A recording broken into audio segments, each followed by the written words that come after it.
Bonjour et bienvenue dans Geeking numéro 154. Alors, si vous nous suivez sur KZTV, c'est la première fois que vous devez nous voir, peut-être. Donc je m'appelle Cédric, j'ai toute une équipe que je vais vous présenter tout à l'heure. En attendant, donc, on va vous parler de plein de choses dans cette émission. Qu'est-ce qu'il y a comme sujet ? Il y a du jeu vidéo, puisqu'on va revenir un peu sur des jeux vidéo. On va vous parler un petit peu de high-tech avec un petit gadget pour la télévision qui est sympa. On va vous parler de séries télé, les trucs à pas rater à la rentrée et tout ça. Donc voilà, et en attendant, donc, vous allez vous y habituer de toute façon. On va lancer donc la partie news de l'émission, comme d'habitude. Donc, Magnéto.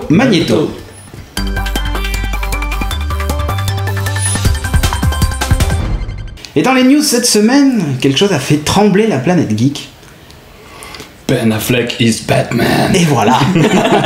Alors, il y a des pour, il y a des contre, il y a beaucoup de contre. Il y a beaucoup de on attend de voir.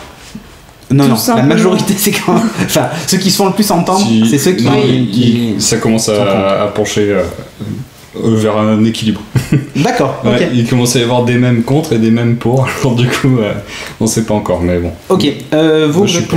Ouais, moi j'attends de voir, je vois. Il y a déjà temps de voir. Il a vraiment le menton assez carré. Bruce Wayne et tout. Il a le côté sympa de Bruce Wayne.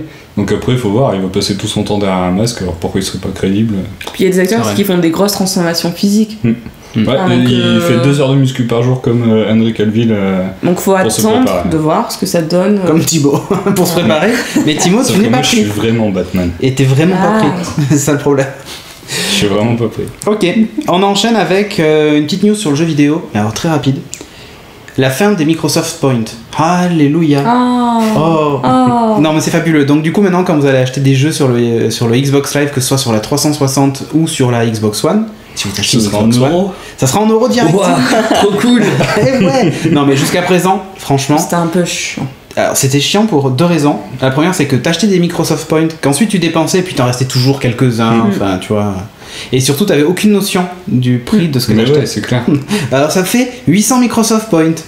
Mais même nous, 250. À chaque fois qu'on en parlait de jeux de Microsoft, à chaque fois on retraduisait pour dire combien ça coûte en euros, parce que sinon tu te rends pas compte du prix du jeu, ça sert à rien. Exactement. Bon bref, c'est fini et c'est tant mieux. Ouais.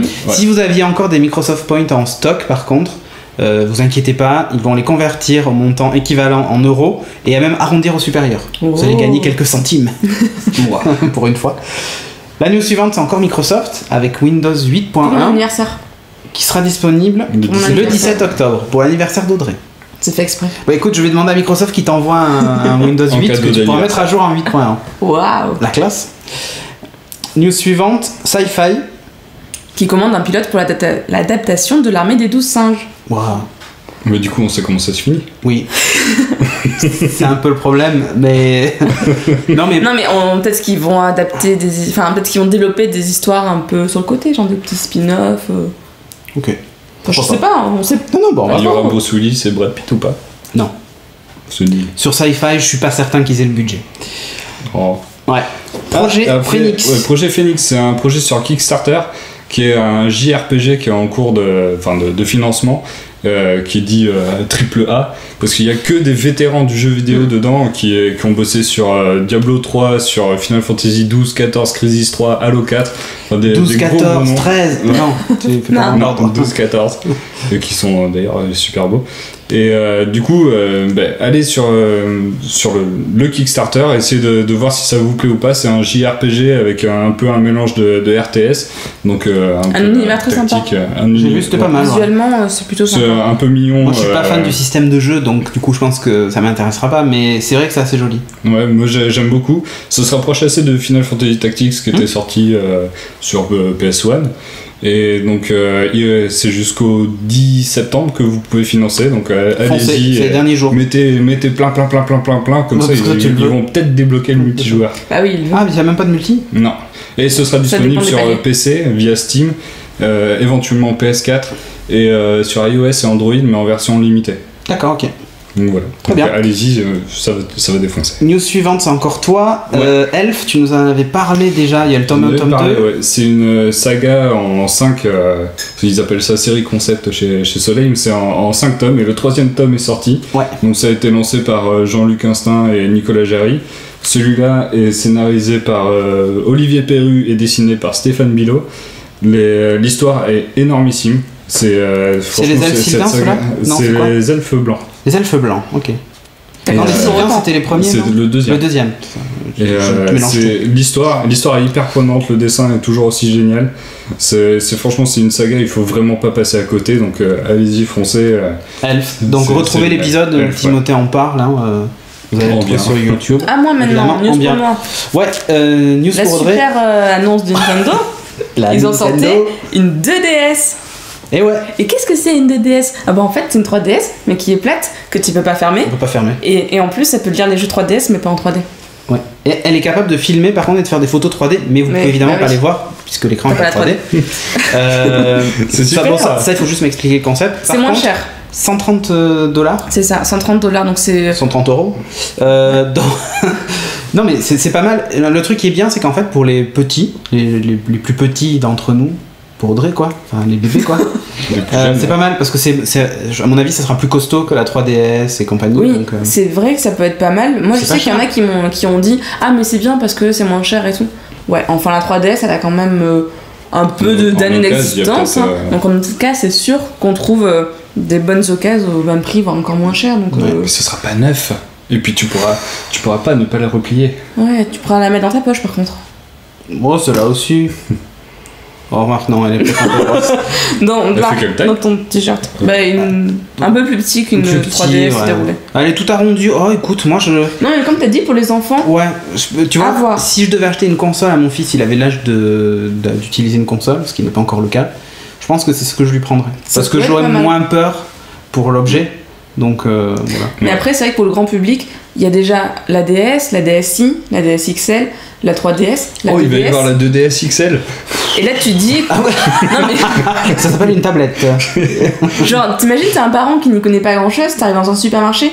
Alors, si je lui prends un jeu DSi, est-ce que ça marche sur la 2DS? Okay. Est-ce que. Achetez une PS Vita. Ouais, faites comme moi. Et une autre news qu'on n'a pas écrit rapidement. Ouais. Ton super téléphone. Ouais, Nexus 4, oh mon super, non. Nexus 4 vient de passer donc à 199 euros.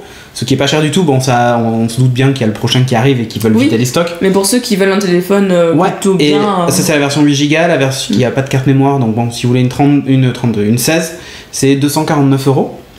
C'est moins cher que la version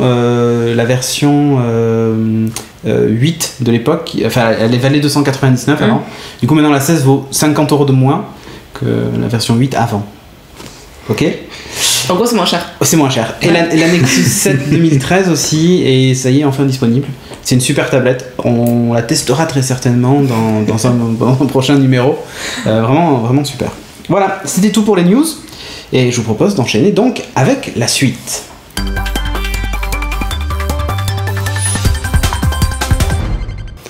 Dans la rubrique high-tech, je vais vous parler d'un petit boîtier Google TV par Sony qui est sorti il y a maintenant presque un an. Ça fait au moins 8 mois. Pourquoi je vous en parle de ce vieux boîtier ? Parce qu'il y a 2 actualités dessus. La première, c'est qu'il vient de passer à 85 euros. Oui, vous m'avez bien entendu, 85 euros sur eBay, vous pouvez le trouver, c'est neuf dans la boutique officielle Sony. Sinon, chez Darty, 99 euros au lieu des 200 euros auxquels il était facturé au départ. Donc ça vaut le coup, puisque moi par exemple j'utilise une Apple TV avec Plex que j'ai un peu hacké et voilà.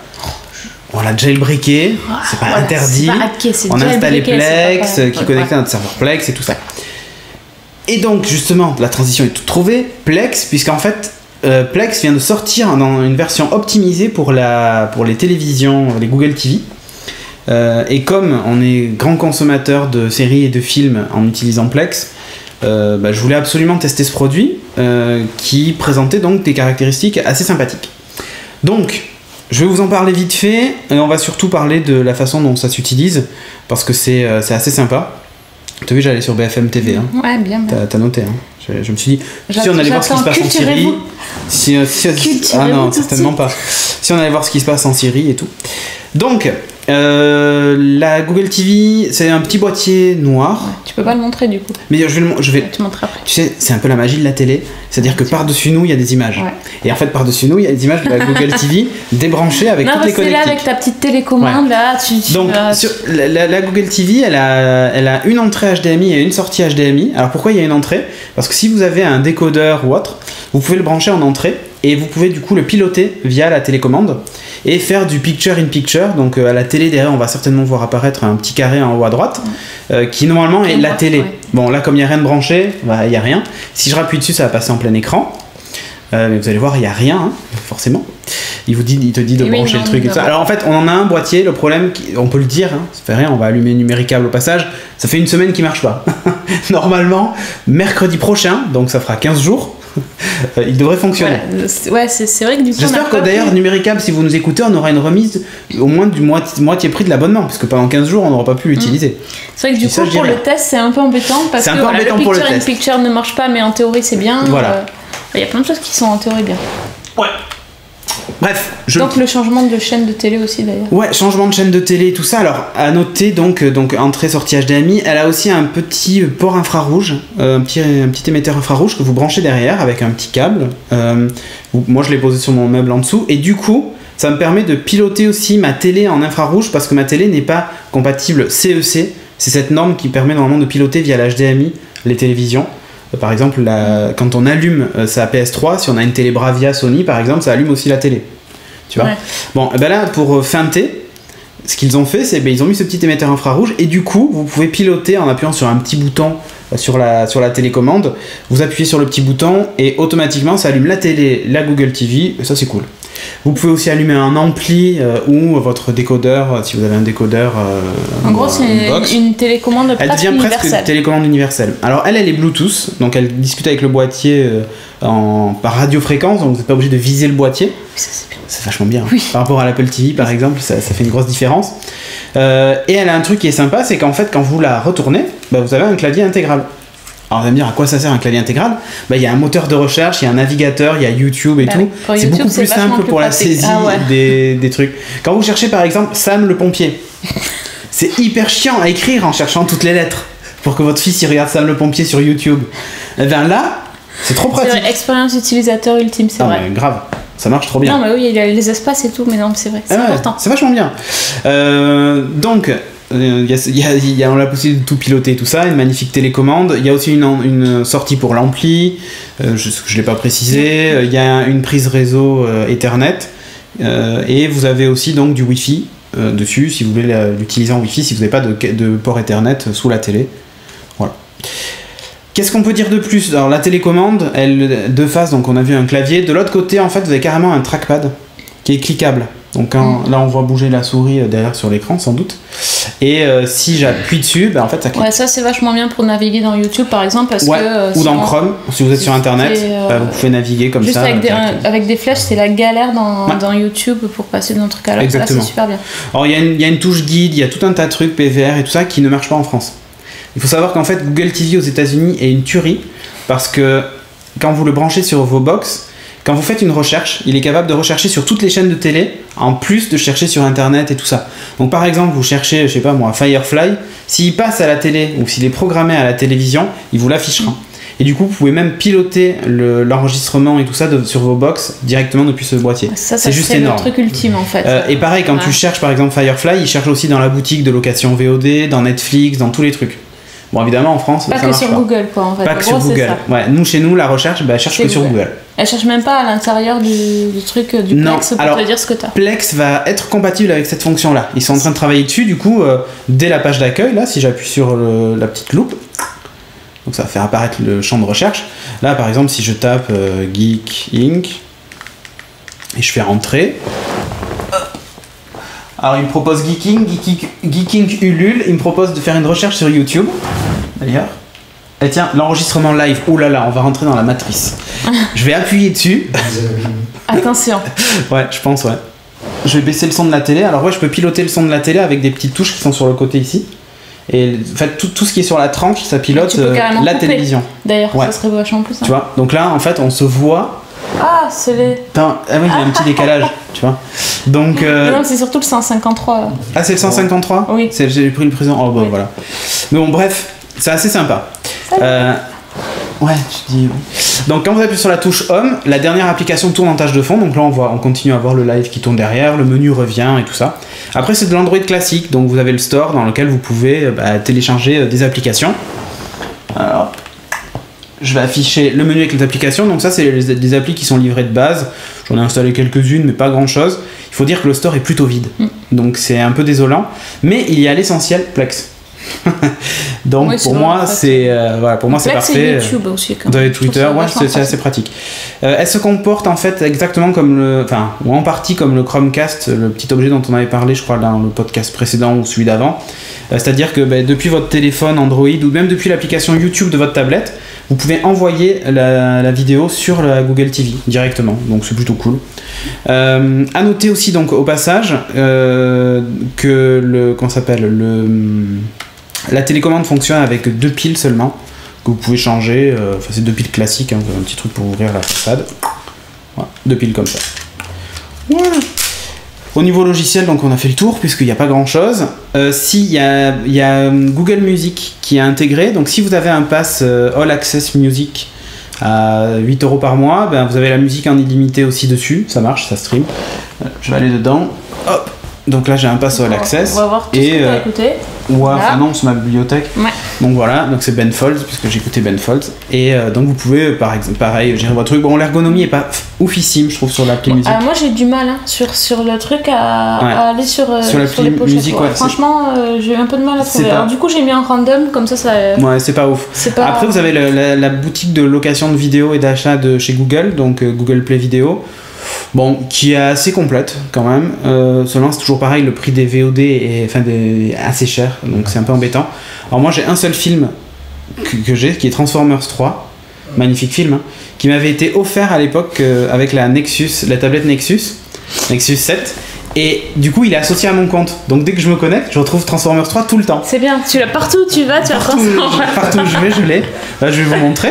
Et, d'ailleurs, il est en Full HD, hein, puisque là... Ah ouais, il faut ça. Oui, mais non, mais je veux dire, la boîtier est Full HD. Donc voilà, Transformers 3 qui est là-bas en haut. Voilà, mes films. Ouais. J'ai que ça. Attends, je vais essayer de le lancer. C'est pas facile avec la télé derrière en fait. Ce qui est bien, c'est qu'il te suggère des trucs bien pourris à côté, c'est bien. Donc c'est juste pour montrer qu'en fait, là c'est du streaming, hein, il est pas du tout stocké en local. Et bon, là il met un petit peu de temps juste au début, mais ça va relativement vite. Ça dépend évidemment de votre débit, mais ça marche plutôt bien. Là je vais essayer d'avancer dans le film. Ouais, ça avance. Oui, c'est bon. Voilà, ça va assez vite. Et la qualité d'image est plutôt correcte. Donc bon, bref. De toute façon, mais il y a Patrick Dempsey quand même. Ouais. Attention. C'est lui le méchant. J'ai spoilé le film.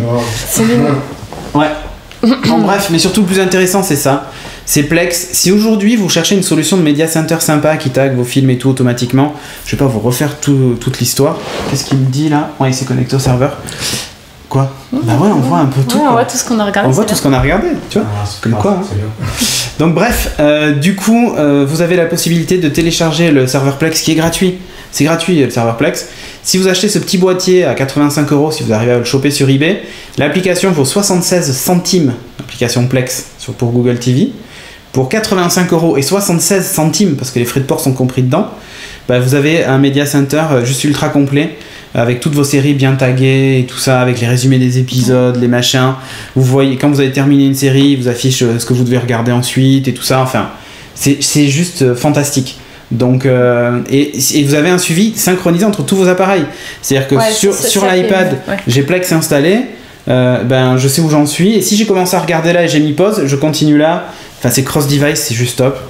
Et ça, c'est magique. En plus, c'est compatible avec toutes les télécommandes Plex que vous pouvez trouver sur vos appareils mobiles. Bref, la Google TV, ce qu'il faut en retenir, c'est que c'est pas exceptionnel.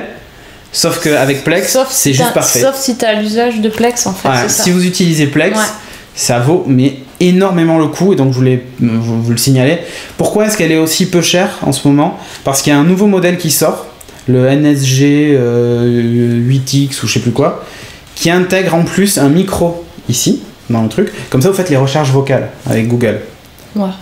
Sauf que cette fonction n'est pas disponible en France, la recherche vocale. Du coup, on s'en fout du micro. Donc, foncez plutôt sur la version 7 que vous trouvez chez Darty à 99€ sur leur site web. Les frais de port sont offerts. Donc, foncez aussi, c'est pareil. Je crois que sur eBay, il en restait que 10 avant le podcast. Sur les 43 qu'ils avaient mis en vente. Donc, voilà. Donc là, voilà le compte à rebours, le caméra, il n'en reste plus qu'une. Donc, dépêchez-vous. Il faut commencer quand même quand tu rentres dans une série. Ouais. Pour qu'ils voient le... Attends, je vais aller dans quoi? Dans True Blood. Voilà, là je suis dans la série True Blood. C'est grave la classe quand même. En plus, normalement, il y a la musique en. Ouais, on l'a enlevé, le générique. Le générique toujours le générique en fond et tout ça. Puis les hardcovers, elles sont changeables derrière et tout. Ouais. Donc là, je vais cliquer sur un épisode. Tu vas spoiler? Non, je vais pas spoiler parce qu'il va m'afficher la fiche de l'épisode. Ouais, ça va. Donc voilà. Non, c'est le premier de toute façon. Ouais. Voilà, avec un petit résumé en français. Ouais. Vous pouvez choisir d'afficher ou pas les sous-titres. Enfin, je vous le jure, le truc, c'est mortel. Non, oui. On peut changer les sous-titres en lecture aussi, même la langue en lecture si on peut. On peut tout marquer si tu parles pas dans le micro, on t'entend pas. J'ai dit, on peut tout marquer si on l'a déjà vu ou pas. On peut. Enfin, c'est vraiment top. Exactement. Donc, je répète, Google TV, pas exceptionnel. Mais à ce prix-là, franchement, ça serait dommage de passer à côté. Et surtout, si vous utilisez même pas Plex et que vous achetez ce truc-là, essayez-le. Et je vous jure que ça va vous changer votre façon de consommer vos séries et tout ça. Plex tourne même sur certains NAS Intel. Donc si vous avez un NAS Intel, vous pouvez même installer Plex Server sur le NAS direct. Sinon, vous l'installez sur votre ordi, là où vous mettez vos films et séries que vous avez ripés de vos Blu-ray et DVD achetés légalement. Et ensuite, vous les retrouvez donc sur la télévision comme Surtout ça. les DVD de Netflix, ouais. Ouais, les DVD Netflix. Ouais. Et ça fonctionne super bien, d'ailleurs, en Wi-Fi et tout. Donc voilà, foncez.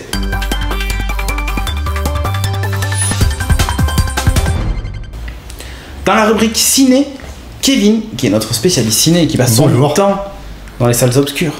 Dire, c'est pour ça qu'il porte des lunettes. C'est pour ça. À force d'avoir des lunettes 3D sur les yeux, et il commence à perdre un peu la vue. Les lunettes 3D quand t'as des lunettes de vue, c'est vraiment une catastrophe. Voilà. Ouais, c'est ça. Donc bref, qui va nous parler donc d'un film de super-héros. Ouais, on peut le qualifier. Ouais, c'est un film de super-héros, on peut dire. Enfin, ils ont pas vraiment de pouvoir, mais. C'est les super-héros dans le monde réel. C'est ça. Mais c'est adapté d'un comics. Kick-Ass 2. Kick-Ass 2, donc qui vient de sortir il y a une semaine au moment où on enregistre aujourd'hui. Donc moi j'avais beaucoup aimé le premier film. Ouais. J'avais trouvé vraiment que c'était vraiment une bonne surprise parce que il y a beaucoup qui l'ont détesté. Oui, je comprends, c'est un peu extrême, mais. Il y en a beaucoup moi j'avais bien aimé. Il y en a beaucoup qui l'ont détesté. D'ailleurs, Julien, je crois, l'avait pas trop apprécié le film à l'époque. Quand on avait. Dans King, on était que deux, donc du coup, à l'époque, quand on l'avait vu, lui avait pas trop aimé. Ouais. Moi j'ai plutôt bien aimé. Je m'étais juste dit, je crois que je deviens un peu vieux. Parce qu'il y avait certains messages du truc qui me parlaient pas, quoi, en fait. Je comprenais toutes les références, mais je peux comprendre que certaines tranches d'âge pouvaient se sentir un peu exclus du délire. Ouais, ça a vraiment une cible assez adolescent, on va dire. Ouais. C'est vraiment. Mais complètement. Bon, comme beaucoup de films adolescents, vu que c'est vraiment le marché pour les gros films. Ouais. Moi, j'avais bien aimé, franchement. J'avais trouvé que c'était assez original. Le côté super-héros, donc j'adorais le comics, moi. J'ai pas lu le comics. Ah, il y avait pas mal de différences d'ailleurs. Ouais, il paraît encore plus par rapport au deuxième film. Ah bah certainement, forcément même. Donc du coup, le deuxième film. Deuxième film, donc changement de réalisateur. C'était Matthew Vaughn qui avait réalisé le premier film et cette fois-ci il est à la production seulement. Il était occupé sur d'autres projets. Bon, il faisait autre chose quoi. Donc nouveau réalisateur qui s'appelle Jeff Wadlow, qui avait rien fait de bien pertinent auparavant. Et il écrit aussi le scénario du film. Donc il est réalisateur et scénariste pour celui-ci. D'accord. Donc Kick-Ass 2, de quoi ça parle? Donc ça se situe un temps indéterminé après le premier film, c'est pas dit précisément dedans. Okay. Donc il y a des nouveaux héros qui sont apparus dans New York, des nouveaux justiciers costumés, toujours dans le côté réaliste et tout ça. Et en fait Kick-Ass a raccroché le costume à la fin du premier film, et quand il voit tous ces nouveaux justiciers, il décide de reprendre du service. Et il rejoint un groupe de héros qui s'appelle, attends que je dise pas de bêtises, Justice Forever. Justice Forever. Ouais, c'est ça, mais c'est hyper kitsch, hein. Tous les noms sont hyper kitsch. Donc je crois que c'est Bruno Vandelli en fait qui a dû choisir les quadricolores. Dans Justice Forever, t'as un mec qui s'appelle genre Dr. Gravity, t'as un Insect Man. Ouais, super, il y a juste un costume tout pourri en forme d'insecte, tu vois. C'est vraiment hyper kitsch. Et le chef de tout ça, c'est le colonel Stars and Stripes, qui est joué par Jim Carrey. En tenue très militaire. Très militaire, avec son chien qui a la bannière étoilée en masque. Tu vois, même sans chien, un masque. au cas où il reconnaîtrait le chien, et donc il a préféré cacher son identité. Bah ouais, je comprends. Donc Kick-Ass donc rejoint ce groupe de héros, il demande à Hit Girl, qui est donc Midi McCready, son véritable identité, de se joindre à eux. Mais Midi, elle refuse parce qu'elle a promis à son père à la fin du film de tenter de mener une vie normale. D'arrêter les conneries, quoi. Voilà, elle essaie de mener sa vie au lycée et tout ça. Et donc tout ce petit monde va être chamboulé quand Red Mist, donc Chris D'Amico, qui est le fils du méchant du premier film, décide de se venger de Kick-Ass. Bon, je vais spoiler, excusez-moi, qui a tué son père à la fin du film. Et donc il décide de devenir le premier super vilain au monde, nommé le Motherfucker. Le Motherfucker. Et il va fonder donc sa propre équipe de super vilains. D'accord. Les Toxic Megacunts. Là aussi, superbe nom. Donc moi j'ai beaucoup aimé. Bon, j'ai bien aimé le film, j'ai passé un bon moment dedans. Je me suis pas ennuyé déjà, c'était le principal. Je trouvais que c'était vraiment un bon divertissement. C'est fun. Bon, t'as des blagues débiles. J'ai vu que c'est assez violent quand même, du coup, comme le premier. Ouais, c'est dans la tonalité du premier film. Mais à ce que je peux comprendre, c'est beaucoup moins violent que le comics, qui a des scènes vraiment. Ah oui, c'est hardcore. Hein. C'est super hardcore. Vraiment hardcore. Là, ils ont vraiment diminué la violence par rapport à ça. Apparemment, Jim Carrey, il assumait pas trop. En même temps, je sais pas s'il attendait Jim Carrey. Il a vu le premier film, il aurait lu le script, et bon, je sais pas. Ouais, mais c'est suite en fait à une fusillade qui est aux États-Unis. Ouais, il y a une fusillade. Et du coup, il assumait pas trop de faire la promo du film. C'est exactement ça, ouais. Bon, mais bon, il a joué dedans, il s'y attendait un peu. Hein. Ouais. Mais bon, je respecte son avis. Donc, Kick-Ass 2, Hit Girl est quand même le personnage principal. Ouais, ben, c'est la casse Hit Girl, j'ai envie de dire. Donc là, ça se passe quelques années plus tard, on lance une adolescente. Ouais. Donc voilà, les affres de l'adolescente, il y a les hormones. Les répliques qu'elle balance aux filles. Cocksuckers. Game on cocksuckers. Non mais c'est juste mortel. Bah c'est pas un peu dans le premier film, hein. Ce qui était dans le premier film, c'était vraiment une gamine, elle avait genre 11 ans, elle balance des trucs horribles dans tous les sens, que des insultes. À coup de je vais te sortir le cul par la bouche, l'autre truc, tu vois. C'est sympa. Ouais, tu vois, je comprends ce que tu disais, comme disait que certaines personnes n'avaient pas aimé ce genre d'humour. C'est vrai que bon, c'est particulier. Moi, ça m'a fait rire. C'est un peu hardcore. Voilà, faut pas prendre ça au sérieux, voilà, c'est un défouloir qui casse. C'est exactement ça, c'est un défouloir. Tu vas pour rigoler. C'est un GTA du cinéma, quoi. Ouais, c'est une bonne comparaison, ouais, c'est ça. Pour moi, t'as la violence, t'as de l'humour, faut pas prendre ça trop au sérieux. Et donc, ouais, moi je trouve ça plutôt sympa. Après, au niveau défaut, je trouvais que ça manquait un poil d'ambition, tu vois. Ça se contente un petit peu de reprendre la formule du premier film, les super-héros dans la vie réelle. J'aurais vraiment espéré qu'ils fassent quelque chose d'un petit peu plus osé, pas forcément osé dans la violence, tu vois, mais au niveau de l'échelle du film, quelque chose de vraiment de plus grand, parce que c'est un peu ce qu'on attend d'une suite, tu vois. C'est vraiment construire sur les bases du premier film, mais vraiment explorer l'univers, faire quelque chose de plus. Et je trouvais vraiment qu'on trouvait pas ça dedans. D'accord, c'est plutôt, ça reste local, c'est pas... Ouais, ça se passe dans New York, mais en plus le budget du film est à la baisse. D'accord. Donc voilà, déjà. Moins d'effets spéciaux. Il y a des incrustations sur le fond vert qui sont, bon, faut dire dégueulasses. Ouais. Vraiment dégueulasses. Une qu'on voit qui est dans la bande-annonce, où t'as Hit Girl sur le camion. Ouais. C'est pas très bien fait. C'est pas très bien fait en effet, tu vois. Donc, mais la scène est sympa, mais c'est pas très bien fait. C'est pas très bien fait. Bon là, c'est vrai, c'est Hit Girl. Hit Girl, je l'aime bien, donc tout ce qu'elle fait. Ouais, voilà, cool. Pour être sur un fond vert, vraiment vert, il trouverait ça cool. Et en plus, Chloé Moretz, donc l'actrice qui incarne, elle te vend vraiment bien le truc. Ouais. Il y a une scène, donc, comment dire. Donc, Hit Girl, elle arrive à l'adolescente, donc elle a les hormones et tout ça, et elle regarde une vidéo de Boys Band, tu vois. Donc, elle a vraiment la première poussée d'hormones du truc. Et Chloé Moretz, elle te vend le truc super bien. Elle joue super bien, cette fille, et j'ai. D'accord. C'est vraiment le point fort. Donc, en plus, un peu de sexe facile, quoi. Remarque, dans le premier, il y avait à la fin, il se sautait sa copine sur les poubelles. Une scène de sexe sur les poubelles. Ouais, c'est vrai, sur les poubelles dans la rue. C'est très classe. Hein. Très glamour, tu vois. C'est qui casse, c'est très classe.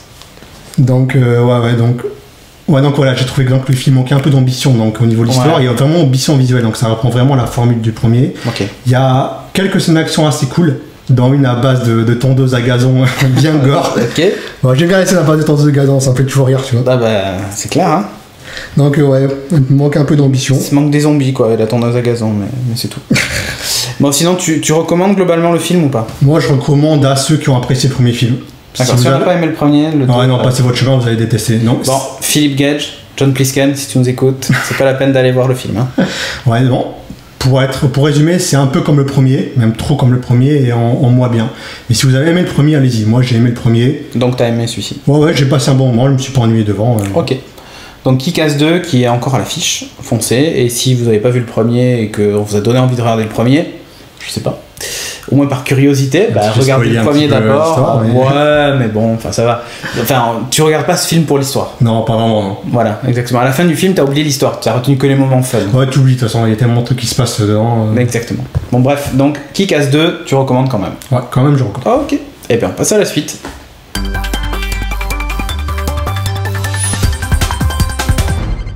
Dans la rubrique série, Sophie va nous parler de, on va dire du top 3 des trucs qu'il faut pas louper à la rentrée. Peut-être. Au moins qu'il faut regarder. Ouais, en tout cas, c'est les séries qu'on attend le plus. Sophie qui est notre spécialiste série, je précise. Oui, c'est vrai. Donc, c'est les séries qu'on attend le plus à la rentrée. Bien sûr, j'entends séries un peu geek, un peu SF, parce qu'il y a plein de choses qu'on attend, mais celle-ci en particulier. Donc, la première qui a attiré notre attention, ça s'appelle Almost Human. Et ça a l'air vachement bien. On a vu un trailer qui est super long, plus de 3 minutes. On en a parlé dans les news de l'épisode précédent. Ouais, voilà, donc déjà, ça donne bien envie. Ça va être sur la Fox. Ça se passe dans le futur en 2048. En gros, c'est les flics doivent maintenant travailler en duo et leur partenaire doit être forcément un partenaire synthétique, c'est-à-dire un humanoïde un peu un robot, mais qui a une apparence humaine. Un androïde, comme on dirait. Un androïde, exactement. Donc ça se passe à Los Angeles et on suit plus particulièrement un flic qui s'appelle John Kennex, et lui il a perdu sa femme dans des circonstances tragiques et un peu mystérieuses. Donc l'idée c'est qu'il est hyper aigri. Et une jambe aussi. Et il a aussi perdu une jambe d'ailleurs, il a du mal à accepter qu'il ait une partie en lui qui est synthétique, et on l'oblige à faire équipe avec un robot, donc ça se passe pas très très bien. Et finalement, dans le trailer on le voit. Voilà, on voit bien que le robot ça ne lui plaît pas du tout, parce que c'est les robots un peu... Biggie, voilà, un peu comme ça. Tu vois, le mec le robot qui respecte les règles et tout ça. Donc, au final, il se retrouve avec un deuxième coéquipier qui est un robot d'une ancienne collection, on va dire, moins perfectionné et surtout moins à cheval sur les règles. Et c'est des robots qui étaient un peu au rebut parce que ils avaient des défauts. Et c'est là que c'est intéressant, c'est-à-dire qu'on a un androïde qui est capable. Un androïde qui est programmé pour pouvoir ressentir des choses. Voilà. Donc on n'est plus dans le robot froid et glacial. J'espère que son premier coéquipier ressentait pas les choses. Ouais, c'est ça. Il vaut mieux pas. Donc voilà, on va suivre dans la tête. On va suivre donc ce flic qui est un peu rebelle, qui va être en fait partenaire avec un robot qui lui aussi finalement est rebelle parmi ses pairs androïdes, pareil, et qui vont profiter de leur job pour enquêter sur la disparition de la femme. Et puis il y a des phénomènes un peu bizarres. Ça fait très Fringe. Oui. Sur les enquêtes et tout ça. Carrément. Après, c'est une série de Jean-Jacques Abrams. Jean-Jacques. C'est toujours Jean-Jacques, mais en même temps, le créateur, c'est un gars qui a bossé sur Fringe. Il a été d'abord scénariste et puis finalement, il était showrunner sur la fin. Donc, on sent la patte Fringe, même sur les images, clairement. Donc, ça sera sur la Fox. Pour l'instant, il y a 13 épisodes. À voir si après ils en commandent un peu plus ou s'ils restent sur 13. Ok. Et au niveau casting, ils sont pas méga connus non plus. Ouais, mais c'est pas trop mal.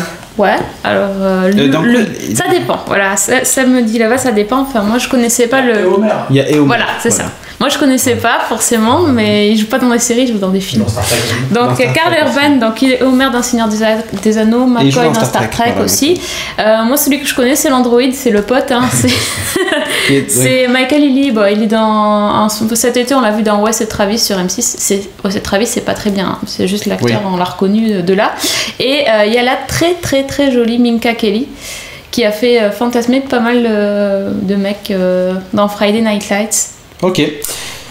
Ceux qui connaissent, je suis sûre, ils sont en train de dire oui. Elle est la série suivante, qui est très attendue. Mais alors là, genre Hulk, je pense que c'est la série la plus attendue de la rentrée par tout le monde. Ouais, c'est clair, c'est Shield, forcément. Voilà, Shield. C'est Shield, pas The Shield, c'est Shield. Marvel's Agents of Shield. Enfin, Shield quoi, parce que franchement, c'est hyper. De Joss Whedon. Donc, de Joss Whedon qui va passer sur ABC. C'est celle qui commence la première, elle commence le 24 septembre, donc notez bien dans vos agendas. C'est dans pas si longtemps que ça. Parce que j'ai pas dit Almost Human, c'est en octobre. Oui, ça voilà. un petit peu. Et donc sur Shield aussi, on part sur 13 épisodes et dans les trailers, on voit donc l'agent Coulson n'est pas mort. Ouais. Attention. Bon, on s'en doutait un peu, hein. Donc il revient et l'idée c'est qu'il va se créer sa petite équipe d'agents, tous avec des spécialités bien définies et qui vont être là pour traquer, résoudre des enquêtes plutôt paranormales, surnaturelles on va dire. Bon voilà, on voit les trailers sont quand même bourrés d'action. Ouais. Ça tape dans tous les sens. Ouais, c'est clair. Donc là, bon, plutôt une équipe un peu stéréotypée avec là c'est une hackeuse très jolie et un scientifique. Voilà, le scientifique, bon, c'est classique, quoi. La biologiste, le de notre côté, je veux dire, les comics, c'est déjà des stéréotypes, donc bon, voilà. Classique. C'est sympa, ça a l'air sympa, c'est qu'il y en a un qui est un soldat qui se bat hyper bien, qui est super fort, mais qui est totalement asocial. Donc ça peut donner des trucs assez sympas. Au casting, on peut noter Ming-Na, celle qui était l'asiatique qui était dans Urgence. Oui, c'est vrai. Voilà. On l'a vu dans Urgence. Et là, elle se bat. Et la dernière? Alors la dernière, on n'a pas beaucoup d'infos parce que c'est Real Humans Acta Maniscore, donc la série suédoise saison 2. Le trailer est donc en suédois. Voilà. Voilà. Un diplôme de suédois. Bon, on voit. Voilà. Mais c'est pour dire que c'est une série qu'on attend vachement, on attend la suite. Le trailer, même si on n'a pas tout compris, les images quand même parlent d'elles-mêmes et voilà, on voit, on voit pas mal de choses. Ça a l'air d'un peu d'être la révolte des U-bots. En tout cas, certains qui étaient assez gentils dans la saison 1 sont en train de passer du côté obscur en saison 2, donc bon. Non, mais ça a l'air cool. Ça a l'air cool, mais par contre, c'est en décembre. Donc, et en Suède, là, donc bon, voilà. Oh, mais Arte va assez vite, non, quand même? Ouais, mais d'accord. Ça avait été assez vite pour le premier Acta Maniscore. Ça avait mis un an, je crois, ça faisait à peu près un an qu'on en parlait. Autant je pensais que ça faisait moins. Bon, je sais pas, bon, ok. Mais bon. J'ai l'impression. Voilà, donc. Bref, à regarder donc avec les sous-titres. Ouais, vaut mieux. Ça, c'est sûr. Voilà. Mais ok, donc on retient une pour septembre, 2 séries d'Android et une de super-héros. C'est pas mal. Ouais, c'est pas mal, ça laisse un peu le temps d'étaler. Ça laisse le temps. Voilà. Ok, ben donc on enchaîne avec la suite.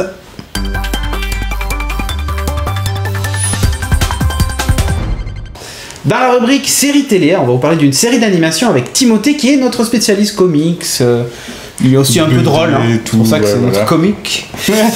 Donc, il va nous parler un peu de Batman. Beware the Batman. Et ouais, une nouvelle série télé. Ouais, une nouvelle série qui prend la suite de Batman, l'Alliance des héros, The Brave and the Bold. Tu sais, qui était The Brave of the Bold. And the Bold. Ouais, c'est ça. Et le And the Bold. Le chauve. Ok. Ok. Donc le brave et le chauve.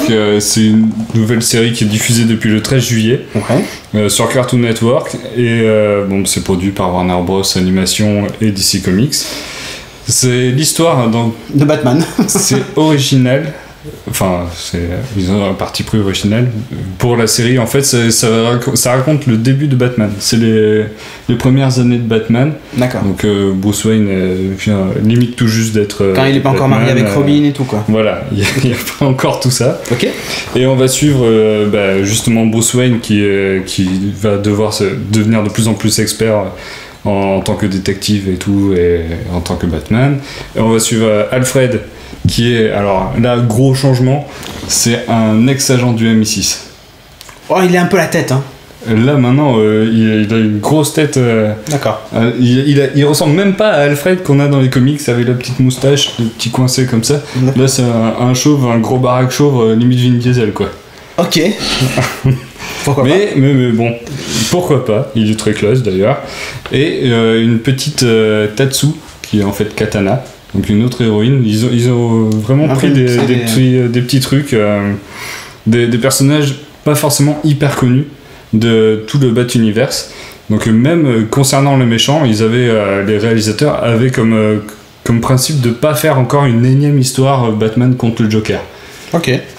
Donc du coup, ils ont mis en avant, dans le premier épisode, t'as Professeur Pig, t'as Magpie dans le deuxième épisode, t'as Métamorpho, etc. C'est plein de vilains qu'on connaît pas forcément beaucoup. Des vilains en tout cas. Ouais. On peut le dire. Qui sont mis en avant, et c'est plutôt cool. Graphiquement, alors moi je kiffe le chara design, je vous emmerde tous. D'accord. En fait, apparemment ça divise au sein de en fait, c'est vraiment quand le trailer est sorti, tout internet a fait bouh, c'est de la merde, c'est mal dessiné, le chara design il est pourri, nanani, nanana. Bon, Batman est particulier, mais quand tu regardes les épisodes et tout, ça s'intègre à merveille. Le chara design, tu l'oublies et tu l'apprécies. Écoute, c'est un peu comme quand les gens ont vu notre générique, ils ont dit bouh, voilà. Le chara design. Exactement. Machin, nanana, tout ce qui est nouveau, de toute manière, au début, ça plaît pas. Hein, c'est ce qui s'est passé pour Young Justice et Green Lantern aussi, The Animated Series. Au début, ça fait ça va pas, nanana. Puis au final, ils surkiffent leur mère. J'aime pas trop Green Lantern. Si, en 3D, tu peux pas dire. J'aime pas dire si. Bah non, je te jure, j'aime pas. C'est pas possible. T'as pas vu, tu peux pas dire j'aime pas. Si. T'as vu Green Lantern, c'est animé. La série 3D, oui, la série 3D, je l'ai vue. Espèce de. Et franchement. Là, Sophie. On en a vu. Tu vois. Mais non, mais c'est pas beau. Enfin, moi j'aime pas, plutôt. Je dis pas que c'est pas beau, moi j'aime pas. Toi, alors, tu peux pas critiquer le design de Bruce Timm, je suis désolé. C'est interdit. Ok. Interdit. Là, t'as pas le droit. Bon, là, c'est pas Bruce Timm, t'as le droit de critiquer. Mais moi, mais je l'ai pas vu, donc je critique pas. Le générique est super cool.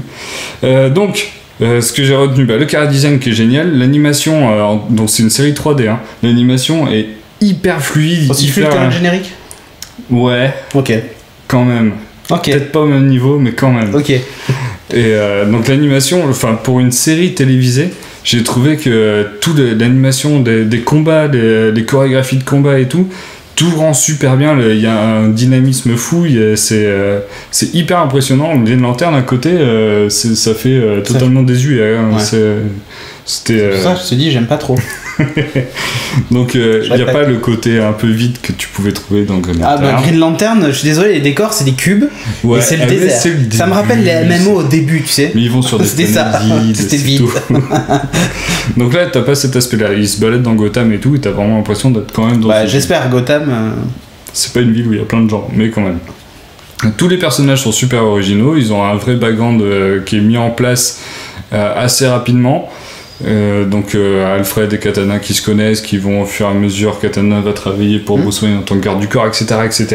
C'est vraiment bien. C'est écrit en fait c'est écrit pour tout le monde, c'est pas écrit pour les enfants. Et ni pour les fans de Batman. Ni pour trop les fans peut-être, mais c'est écrit pour que toutes les personnes qui connaissent un peu Batman aient envie de regarder et se prennent dans l'histoire. D'accord. Donc c'est pour ça que c'est un côté quand même très sérieux, ça fait vraiment pas enfantin. Ok. Donc un côté très sérieux. Peut-être pas, hein. Peut-être un peu trop sérieux. D'accord. Les 3 premiers épisodes, il faut quand même s'accrocher. Surtout que c'est des méchants qu'on connaît pas, enfin qu'on connaît très peu. Et du coup, tu sais pas trop où ça va en venir et tout. Et à partir du 3e épisode, là, il y a tout qui est mis en place et ça te défonce. Ok. Donc actuellement, il n'y a que 6 épisodes qui sont sortis. C'est diffusé aux États-Unis pour le moment. Je sais même pas si en France ça va sortir ou pas, vu que c'est quand même des débuts très difficiles, vu que tout le monde le critique et tout. Donc il faut pas, faut que vous regardiez tous. Vous les Américains qui nous regardez, regardez tous Viewers. Vous qui captez KZTV aux États-Unis, comme nous on capte Nickelodeon et tout ça en France. Hein, donc il faut regarder vraiment. En plus, c'est triste à dire, mais la catégorie série animée d'action, avec tout ce qui est annulé de Green Lantern, de Young Justice, qui étaient des séries géniales, si celle-là survit pas, on peut dire adieu à toutes les séries d'animation d'action, quoi. Un peu action, un peu intéressante, et ce serait la merde. Donc même si vous aimez pas, regardez. Ça n'a rien à voir. Ouais, Wakfu c'est cool, mais c'est pas Batman. Hein. Voilà. Ok. Autre chose à dire Pour conclure, il faut vraiment regarder. C'est du très bon boulot. Franchement, je sais pas trop quoi dire. Accrochez-vous, accrochez les 3 premiers épisodes. Ouais. Il faut vraiment se mettre dans l'ambiance et après c'est un vrai plaisir. Et on verra bien. Donc si Timo vous conseille de regarder, comment tu l'as appelé déjà, Beware the Batman. Beware the Batman. Et ben regardez. Moi, à vrai dire, tu m'as donné envie quand même de regarder au moins les premiers épisodes pour me faire une idée. Jusqu'au 4. Ça dure 26 minutes, c'est pas très long, ça va. Vous pouvez forcer quand même. Donc bref, essayez pour voir et donnez vos avis dans les commentaires. Et je veux que la saison se termine. Alors regardez. Ok. Amis américains, si tu nous écoutes, regarde. Oui, parce qu'il y a une histoire de fond vachement bien avec Katana, la Ligue des Assassins. On a compris. Il faut regarder la Ligue des Assassins, vous connaissez, alors regardez. Allez. Je coupe, hein. Allez.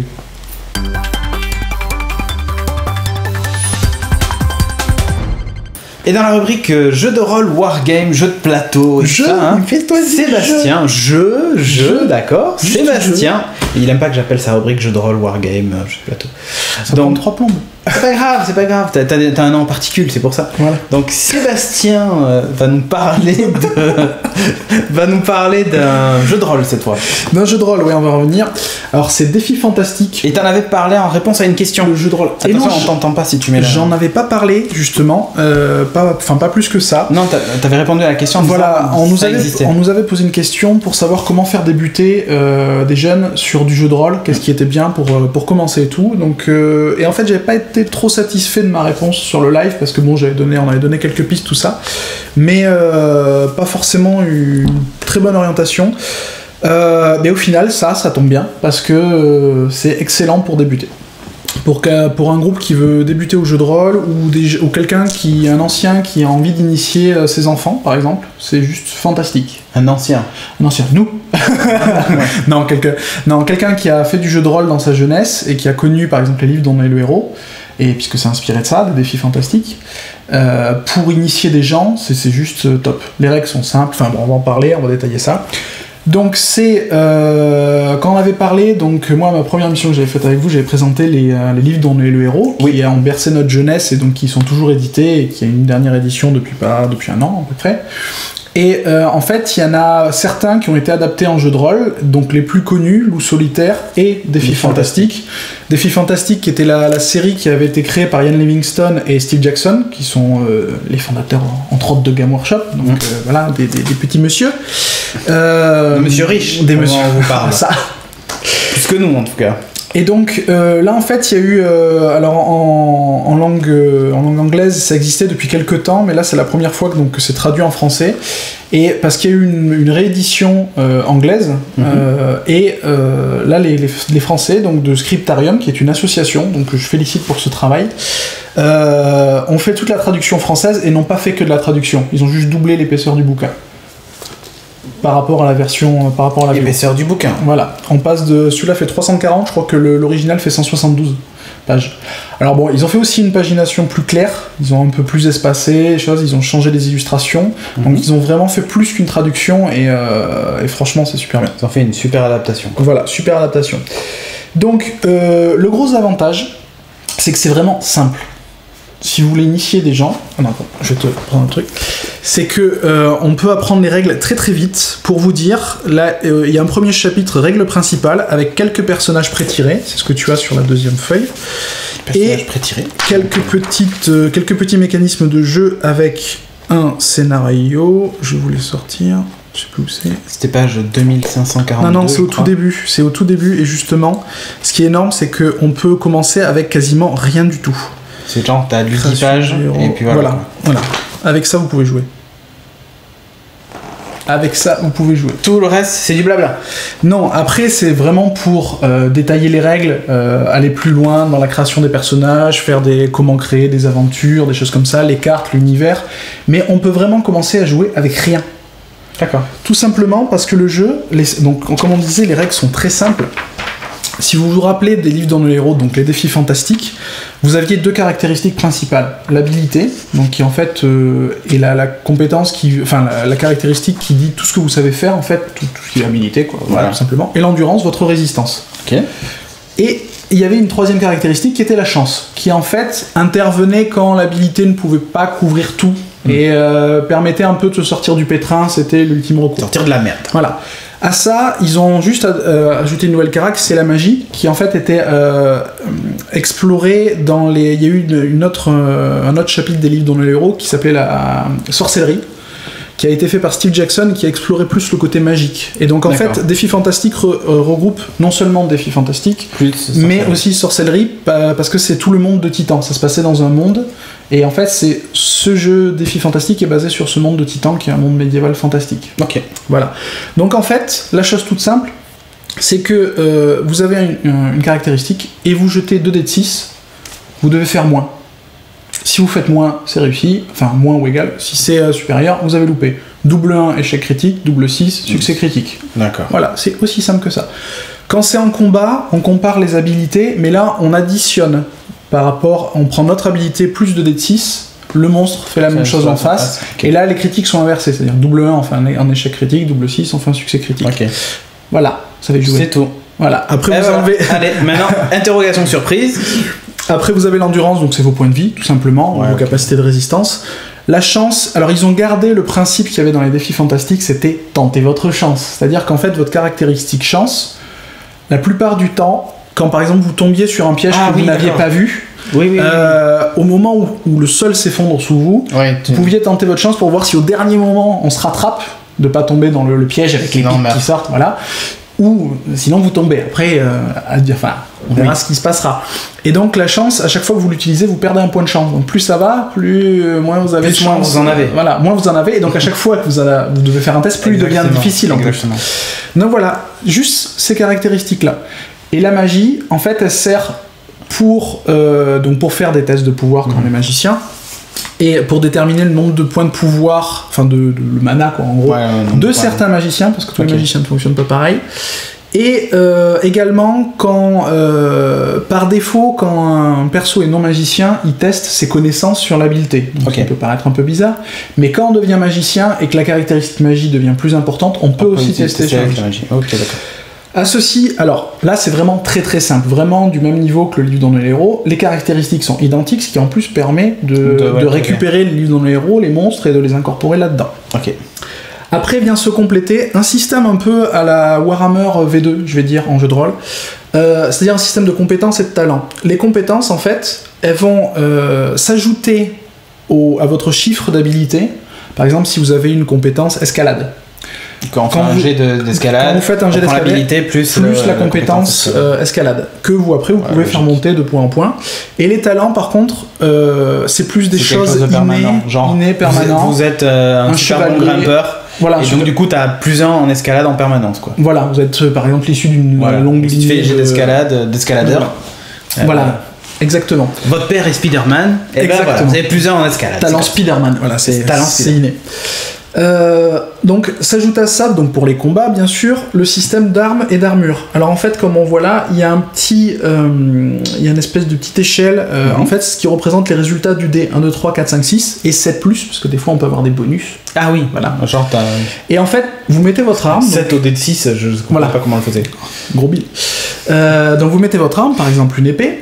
Et en fait, il y a des chiffres qui vont se mettre dans les cases en dessous du chiffre du dé, et ça correspond aux dégâts que vous allez faire avec votre arme. Donc par exemple, sur certaines armes très faibles, les premiers 1, 2, 3, ça peut être 0, et après ça peut monter 1, ça peut rester à 1 pour une arme si je fais 3, ça fait 0, si je fais 4, ça fait 1, ok. Et en fait, ça fait qu'il y a des armes, par exemple une épée monte assez linéairement, mais il y a des armes comme, genre, on va dire une masse d'armes, fait peu de dégâts au début, à la fin elle cartonne. Tu vois, donc ça fait des petites différences entre les armes. Ok. Et il y a la même chose pour les armures, qui en fait font le nombre de points de dégâts en moins qu'on reçoit, que tu retires quand tu fais toucher. Voilà. Ok. Donc et au final ça fait quand même quelque chose d'assez complet. Il y a la partie magie. Alors la partie magie c'est super sympa parce qu'ils ont fait quand même plusieurs modes.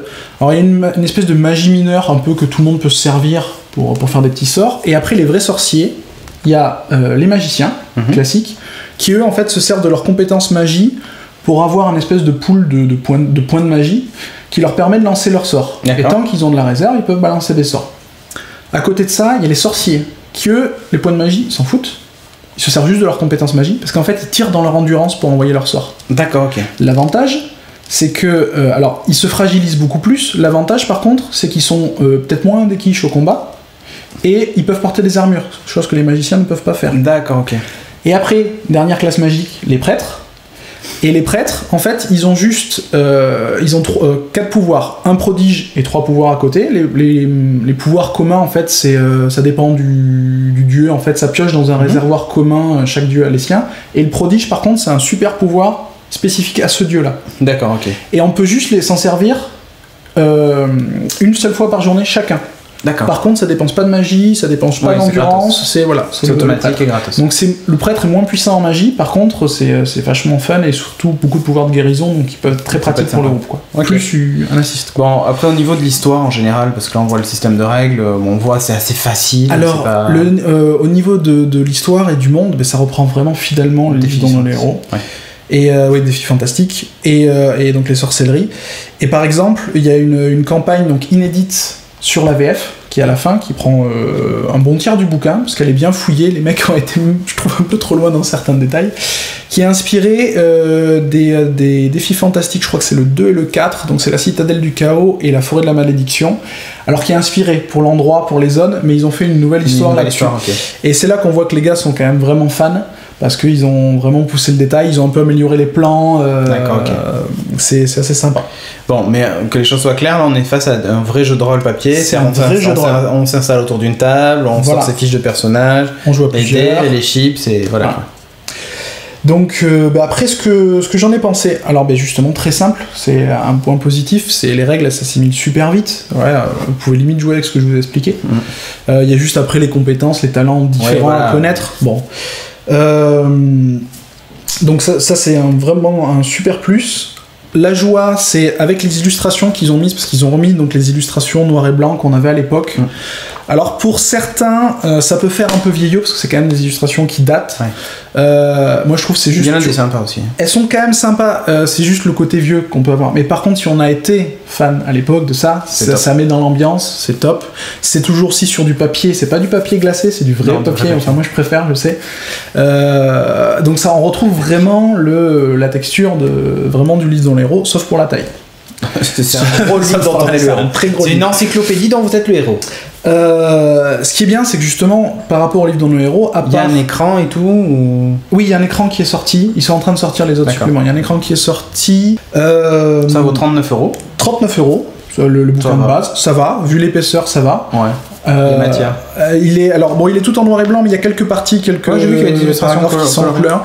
Il y a des cartes qui sont inédites aussi dans ce jeu, qu'ils ont tout fait et fait valider par les auteurs, par les créateurs. Ce qui est bien, donc, c'est qu'on peut jouer à plusieurs, ce qu'on a vécu quand on était seul. Justement, quelqu'un qui veut initier de génération un peu plus vieux qui veut initier des jeunes, si vous avez joué à Défis Fantastiques, il peut reprendre ces vieux défis fantastiques, se le faire en solo, se faire tout le plan. Et après le proposer en multi, le compléter un peu, ça c'est juste top pour ça. Mais ce qui est bien, c'est effectivement les règles sont assez simples à assimiler. Pour les jeunes, c'est vachement bien. Pour des nouveaux joueurs. Après au niveau de l'univers, on l'a pas dit, c'est du Medfan en gros. Oui, c'est du Medfan pur et dur. Donc vous jouez un nain. Après jouer nain, elfe humain, très basique. Très basique, ça respecte un peu les codes. Donc ce qui est vachement bien, c'est plus complet. La version VF est vachement mieux que la version VO. Elle est beaucoup plus complète. Les illustrations, ils ont fait des efforts, ils en ont pris des inédites qu'ils ont rajoutées qu'on ne connaissait pas. Il y a la campagne à la fin qui est complètement inédite en VF et qui est un sacré travail, mine de rien. D'accord. Moi, ce que j'ai vraiment adoré, c'est au début, là, on voit que c'est vraiment des gros fans, les remerciements du rédacteur en chef. À mon frère Harvey pour avoir eu sans doute la plus belle idée de cadeau qu'on ait pu me faire avec le deuxième défi fantastique, la citadelle du chaos en 84. Là on voit vraiment le gars qui se souvient de son enfance, qui se souvient de son truc et qui est à fond dedans. Donc c'est sympa. Les seuls défauts moi que je peux trouver... T'as un petit message. Oui, j'ai un petit message.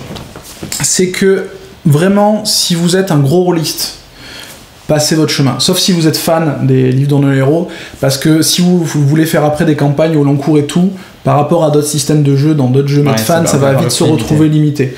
Par contre, donc soit pour ceux qui sont nostalgiques, soit pour ceux qui veulent débuter, où là c'est vraiment le top. S'initier, c'est top pour s'initier. C'est stop pour s'initier ou pour les nostalgiques. C'est vraiment. Ok. Voilà. On a compris. Et donc voilà, mais trop simple sur la durée après pour les gros rôlistes. Mais même si vous êtes vous-même un gros rôliste et que vous voulez pervertir des d'amis, vous pouvez grâce à ça. Grâce à ça c'est très bien pour lancer et je vous dis la meilleure config c'est quelqu'un qui a lu les livres dans le héros, qui connaît bien de jeu et qui initie des jeunes à ça. Alors là c'est fantastique, il n'y a rien de mieux pour ça. C'est fantastique, c'est comme les défis fantastiques. Exactement. Allez, on passe à la suite.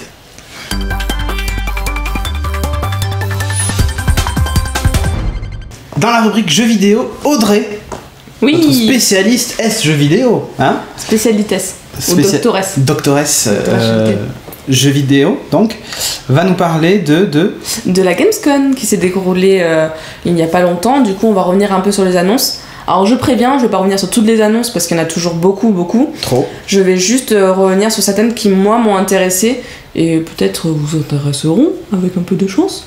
On va voir. Je te note à la fin. Ok. On commence avec EA. Ouais. Donc EA, qui fait beaucoup de trucs de sport, tout ça. Ouais. Et ils ont relancé Titanfall. Ouais, alors ça j'ai vu. Ah. Et j'attends. Et j'ai vu aussi qu'ils ont parlé de Dragon Age 3. Moi, c'est ce que j'ai retenu. Alors moi, Dragon Age 3, ça m'intéresse un peu moins parce que je suis un peu moins fan. Toi, ça t'intéresse à fond. Juste pour revenir sur Titanfall, qu'est-ce que c'est ce sont des maps, c'est du jeu de tir. Je crois que ce qu'ils ont présenté, c'est du 6 contre 6. Ouais. Sur des grandes maps. Et en fait, tu peux contrôler un titan. Donc un gros mecha en armure. Bon, c'est un FPS et tu rentres dans des armures, quoi. T'as ça, et en plus, t'as la possibilité de faire des doubles sauts, de marcher sur les murs. Ouais. Et donc du coup, tu peux plus jouer avec la verticalité aussi. En fait, et le titan, en fait, au début du jeu, tu vas choisir ton personnage, ta classe, la classe de ton titan, et une fois que t'es dans le jeu, tu peux appeler ton titan, il arrive du ciel, tu montes dedans. Oui, il tombe. Bam bam bam. Et donc ça peut faire un bon effet de surprise, mais apparemment... C'est un peu Pacific Rim en plus petit. Ouais, tu peux vite renverser la situation, donc du coup, des fois, il faut t'éjecter rapidement de ton titan. Ah mais alors ça j'ai vu, moi ce que j'ai trouvé super classe, c'est que tu cours, tu sautes, t'as le titan qui s'ouvre et t'es à l'intérieur et le truc démarre. Ça a l'air un peu sympa quand il se fait canarder et qu'il va exploser, c'est là où tu appuies sur le bouton éjecter. Et, ouais. Et tu te fais vraiment éjecter du titan, alors le truc explose et toi après tu redescends, tu peux continuer à tirer et tout. C'est vraiment ça, énorme. C'est pas mal. Ça c'est top.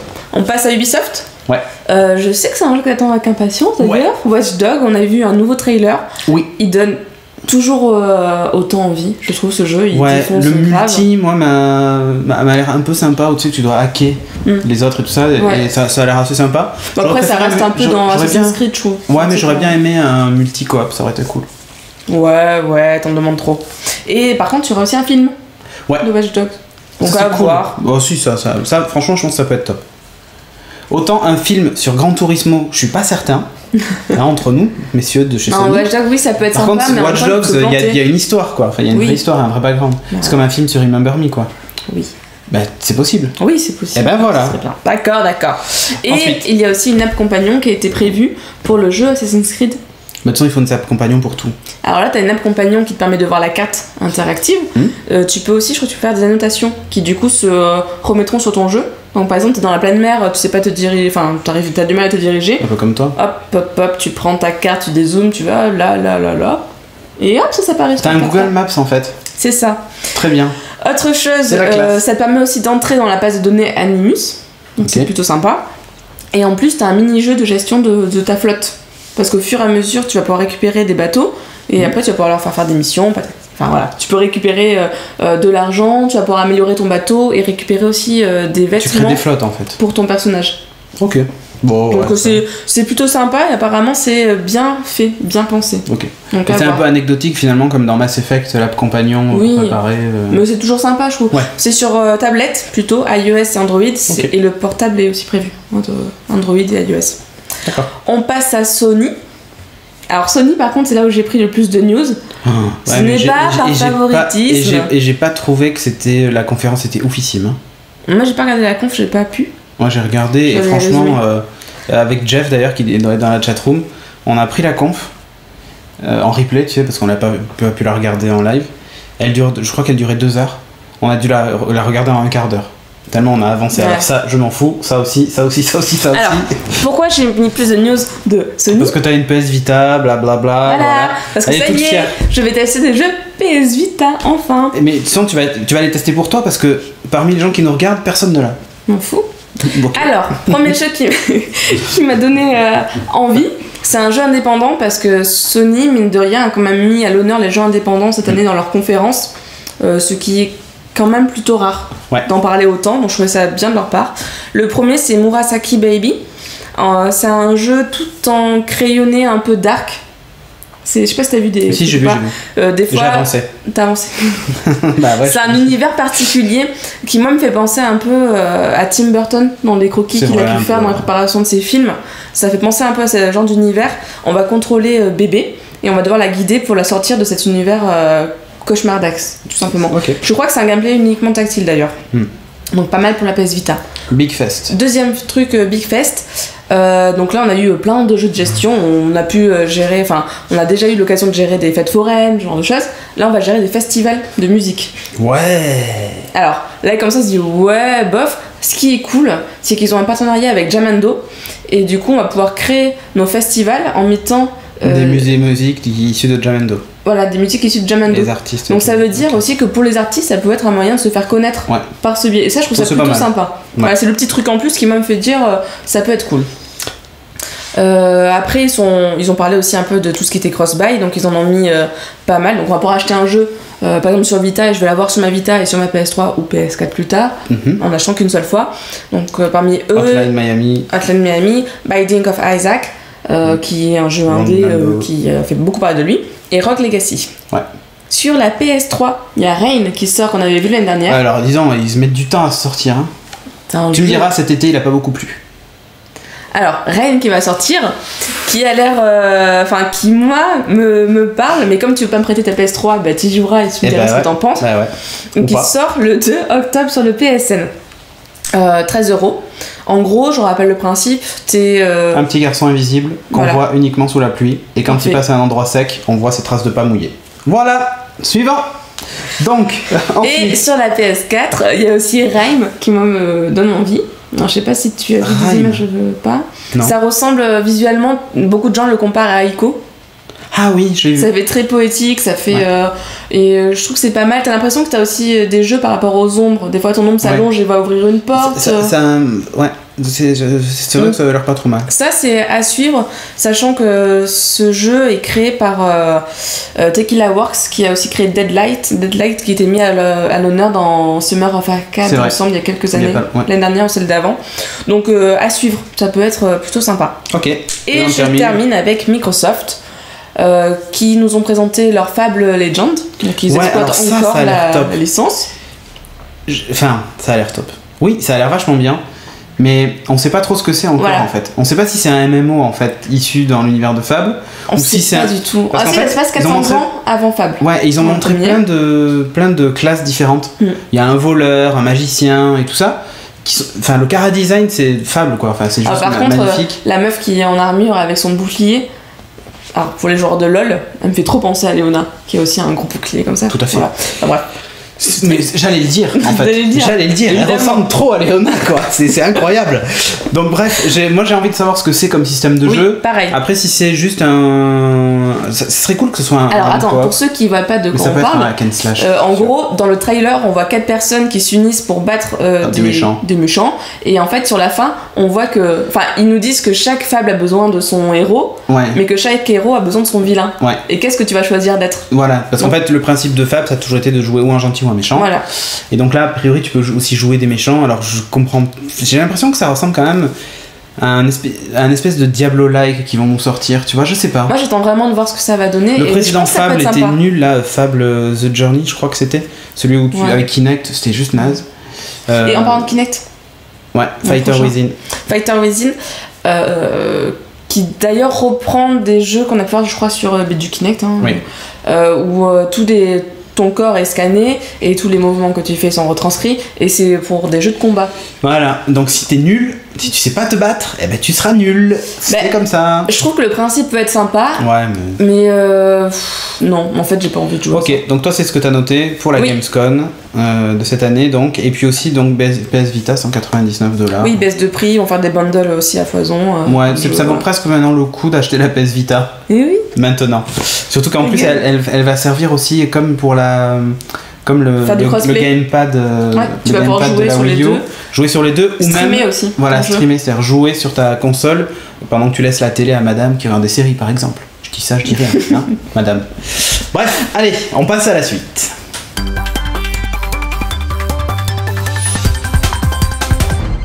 Et voilà, on arrive à la fin de l'émission. On va prendre quelques commentaires que vous nous avez laissés sur Facebook. Et ces derniers concernent le changement de serveur, puisqu'on a maintenant nos nouvelles machines qui sont enfin arrivées. Et ouais, ça a mis un petit peu de temps. Et visiblement, ça a l'air de fonctionner. Alors ok, c'était pas... on était encore en plein été, tout ça, tous les gens sont pas revenus, donc il n'y a pas eu une masse de téléchargements. Enfin, il y en a eu quand même un petit paquet, hein, je vous le cache pas. Surtout que certains se sont amusés à télécharger plusieurs fois pour voir si ça allait vite ou pas, quoi. Genre le mec il a essayé sur son iPad, sur son machin, son truc. Et ils ont chronométré selon les voilà, mais c'est bien parce que vous avez fait tout le suivi. Donc je vous avais posé la question, est-ce que chez vous ça va plus vite ou pas? Et les réponses sont plutôt pas mal. Donc téléchargement plus rapide sur iTunes, en podcast sur iPad, fait en 6 minutes pour la version HD. Donc évidemment, ça dépend de vos connexions, ça. Comme d'habitude. Il y en a un qui a mis en 15 minutes, 3 heures. Je crois. 10 minutes sur iTunes en version HD, d'habitude 3 heures. Ça, c'est Victor qui nous dit ça. En plus, sur certaines applications comme Downcast et tout ça, l'émission se téléchargeait pas assez vite. Là maintenant, vous pouvez y aller. Apparemment, ça fonctionne super bien. Du bois. Voilà. Bien, donc c'est bien. Il y en a certains qui vont même au taquet de leur connexion. Donc c'est bien. Je pense que le Ulule n'a pas été inutile de ce côté-là. Alors, on est bien d'accord. Ça a un peu aidé. Ça a un petit peu aidé. Évidemment, laissez-nous toujours des commentaires pour savoir si ça se passe bien, s'il y a des problèmes ou pas. Voilà.